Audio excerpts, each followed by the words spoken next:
Assalamualaikum warahmatullahi wabarakatuh.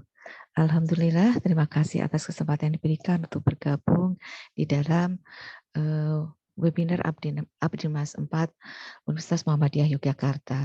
Perkenalkan, saya Erlina Mahanani dari Prodi Kedokteran Gigi Fakultas Kedokteran dan Ilmu Kesehatan Universitas Muhammadiyah Yogyakarta akan mempresentasikan pengabdian masyarakat kami bersama dengan Dr. Sartika Puspita, Muhammad Bumawikan Bagaskoro, dan Muhammad Romsi Nabil Agustab dengan judul Perilaku Hidup Sehat dan Pemeliharaan Kesehatan Gigi Masa Pandemi di Posyandu Temupoh 4B Karangwaru.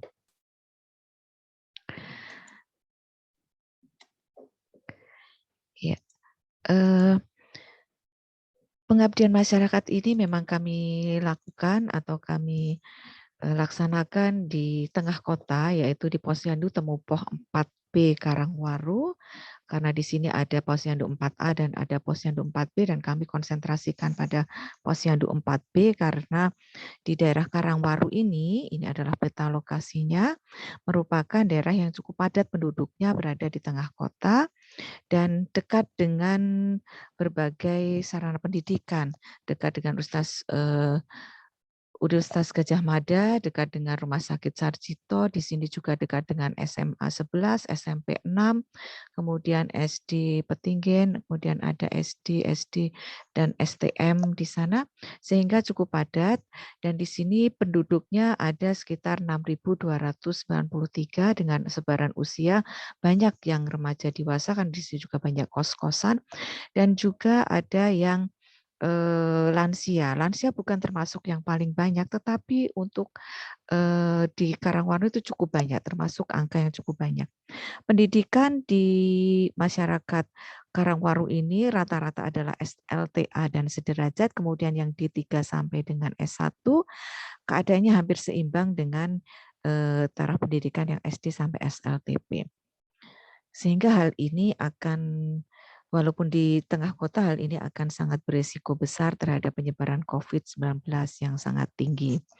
Oleh karena itu, kami berusaha untuk mengadakan pengabdian masyarakat ini walaupun di tengah kota, tetapi mereka memang betul-betul membutuhkan pengabdian ini supaya bisa mengantisipasi penyebaran COVID-19. Pada pandemi COVID-19 ini penyebarannya cukup tinggi, dan kita harus bersama-sama bekerja sama untuk melakukan pencegahan penyebarannya. Oleh karena itu diperlukan kemampuan kemandirian dari masyarakat untuk bisa melakukan perilaku hidup bersih dan sehat, harus betul-betul digalakkan untuk dirinya sendiri dan juga untuk kegiatan bersama dengan orang lain di sekitarnya. Apalagi dengan penduduk yang sangat padat, sehingga ini akan sangat membahayakan penyebaran COVID-19. Sedangkan untuk kesehatan gigi, kami juga mengadakan pengabdian ini selain PHBS untuk penyebaran COVID, juga kesehatan gigi, di mana kesehatan gigi di masa pandemi ini tidak semua klinik gigi ataupun dokter gigi membuka pelayanan atau menerima pelayanan di masa pandemi ini. Karena memang untuk pelayanan kedokteran gigi ini memiliki resiko yang sangat tinggi untuk terjadinya penularan karena banyak bekerja dengan saliva. Sehingga untuk melakukan praktek kesehatan gigi, seorang dokter gigi ataupun klinik gigi disarankan untuk mengubah setting ruangan praktek ataupun rumah sakit harus disesuaikan seperti flow atau aliran udara dan lain sebagainya, juga APD-nya dan lain sebagainya, sehingga ini akan menyebabkan biaya perawatan yang menjadi meningkat. Oleh karena itu sangat diperlukan kemandirian masyarakat untuk bisa menjaga kesehatan gigi dan mulutnya, dan juga mungkin mendeteksi kemungkinan akan ada keropok dan lain sebagainya, sehingga mereka bisa mengantisipasi. Pembiasaan PHBS dan kemandirian masyarakat inilah yang menjadi tujuan supaya masyarakat bisa menjaga dirinya sendiri, sehingga ini akan membantu aparat kesehatan dan juga pemerintah di dalam keadaan pandemi saat ini. Metode pelaksanaan yang dilakukan adalah kami memberikan penyuluhan dan juga pelatihan kepada kader Posyandu Temupoh 4. Kemudian kami juga melakukan penyuluhan kesehatan gigi di masa pandemi dan penyuluhan perilaku hidup bersih dan sehat di masa pandemi untuk ibu-ibu PKK yang juga merupakan anggota dari Posyandu Temupo 4 ini. Jadi ada 2 sasaran. Yang pertama kadernya kami lakukan secara offline dengan prokes yang sangat ketat di tempatnya di SD Negeri Blunyarjo di Karangwaru, di mana kami menggunakan beberapa kelas yang dibuka sehingga jarak bisa kita antisipasi. Kemudian untuk penyuluhan kesehatan gigi untuk ibu-ibu PKK yang merupakan anggota dari Posyandu ini, kami lakukan secara online melalui WhatsApp karena jumlahnya cukup banyak.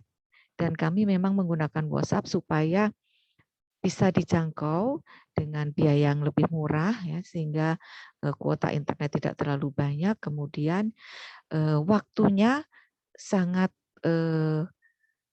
bisa disesuaikan oleh ibu-ibu. Kemudian saran yang kami berikan adalah adanya poster PHBS dan kesehatan gigi dan mulut. Kemudian kami menyiapkan alat-alat dan bahan prokes, dan juga kami memberikan meja dan almari untuk Posyandu. Alat dan bahan prokes ini juga kami bagikan kepada para peserta atau para anggota Posyandu Temupo 4B. Hasil dan pembahasannya ini adalah protokol kesehatan yang dilakukan pada saat penyuluhan dan pelatihan kader secara luring atau secara offline, di mana ibu-ibu kader ini datang, mereka ada yang sudah menggunakan masker medis, ada yang masih menggunakan masker kain, dan lain sebagainya. Kami melakukan mereka untuk menggunakan hand sanitizer terlebih dahulu, kemudian mengukur suhu dan mengganti masker mereka menggunakan masker standar medis yang sudah kami siapkan. Kemudian kami juga menyemprotkan sebagai tracing untuk menyemprotkan 2 cairan, yang satu air putih, yang satu cairan berbau, dan untuk checking indera penciuman. Kemudian mereka kami beri face shield dan mereka duduk dengan jarak yang cukup jauh karena kami menggunakan beberapa kelas yang dibuka lebar. Dan peserta di sini hanya 18 peserta, 18 kader, sehingga tidak terlalu banyak, dan juga para peserta tidak diperkenankan untuk makan dan minum pada saat pelatihan, sehingga konsumsi yang kami berikan dibawa pulang untuk bisa dinikmati di rumah. Pelatihan ini dilakukan secara cepat, tidak sampai 2 jam. Kemudian ini adalah setelah rangkaian acara-acara ini selesai, kami memberikan bantuan kepada kader Posyandu. Mereka adalah sekretaris Posyandunya, ada poster, ada hand sanitizer, ada termogan, ada face shield, ada masker medis, dan juga hand sanitizer spray yang kecil-kecil. Selain itu, kami juga memberikan poster-poster tentang poster PHBS dan juga poster kesehatan gigi dan mulut. Sebagai contoh, ini adalah bagaimana cara melakukan pencegahan infeksi. Diberikan satu poster yang mudah dipahami dengan gambar-gambar yang menarik dan bahasa yang simpel.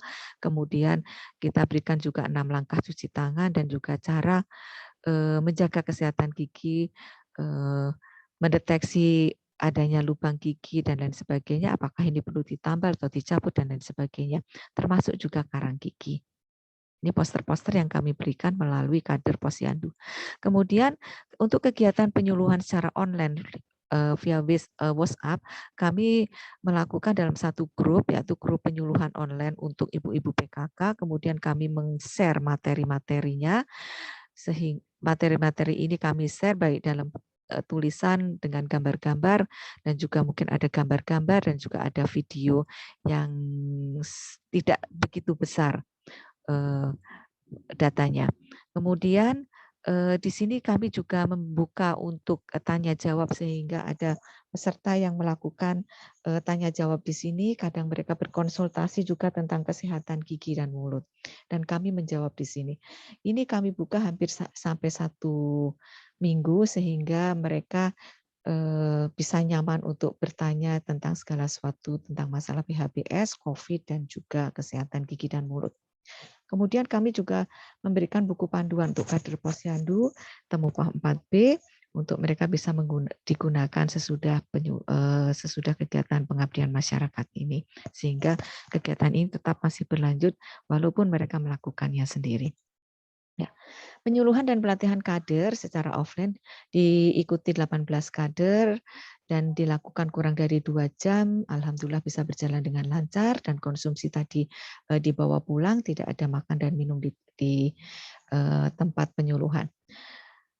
Kader diharapkan dan alhamdulillah juga bisa dilakukan, bisa menularkan cara-cara pencegahan penyebaran COVID dan pemeliharaan kesehatan gigi. Penyuluhan secara online dengan WA karena peserta banyak dan ini memang ternyata memberikan impact yang cukup baik karena setelah penyuluhan ini kami lakukan pada tanggal 4 April untuk yang WhatsApp, kemudian tanggal 28 Maret untuk yang offline untuk kader, ternyata datanglah gelombang kedua COVID di bulan Juni-Juli ini dan alhamdulillah keuntungan dari online ini ternyata ibu-ibu anggota Posyandu Temupoh ini masih menyimpan materi-materi sehingga mereka bisa membaca lagi dan kadang masih bertanya lagi sehingga masih berketerusan secara tidak langsung penyuluhan online ini. Dan mereka ingat materi yang dulu diberikan sehingga mereka bisa flashback untuk kembali dan menanyakan lagi yang belum mereka pahami. Sehingga pemahaman secara bertahap dan implementasi bisa dilakukan ketika memang betul-betul sangat diperlukan. Nah, kami menggunakan materi dengan bahasa yang sederhana, kemudian gambar-gambar yang menarik, dan juga video untuk promosi kesehatan, sehingga lebih mudah tertanam di dalam pikiran atau ingatan dari para peserta pelatihan maupun penyuluhan online. Ini adalah sebagai salah satu contoh. Kalau dulu ibu-ibu PKK ini mengadakan pertemuan ataupun arisan ataupun kegiatan kerja bakti masih menggunakan masker dan maskernya bukan untuk menutup hidung dan mulut, tetapi sampai ke dagu. Tapi pada saat ini di bulan Juli, ternyata ini ibu kader ya, karena kami sudah tidak ada perkumpulan-perkumpulan lagi, dan ini mereka sudah menggunakan masker dengan baik dan benar, bahkan menggunakan masker double. Sebagai kesimpulannya, perilaku hidup bersih dan sehat serta pemeliharaan kesehatan gigi pada masa pandemi bermanfaat bagi kader Posyandu Temupoh 4B Karangwaru, dan metode penyampaian penyuluhan secara daring maupun luring tetap dapat dipahami dan dapat bermanfaat untuk mereka semua. Demikian, ini adalah referensi kami dan terima kasih. Wassalamualaikum warahmatullahi wabarakatuh.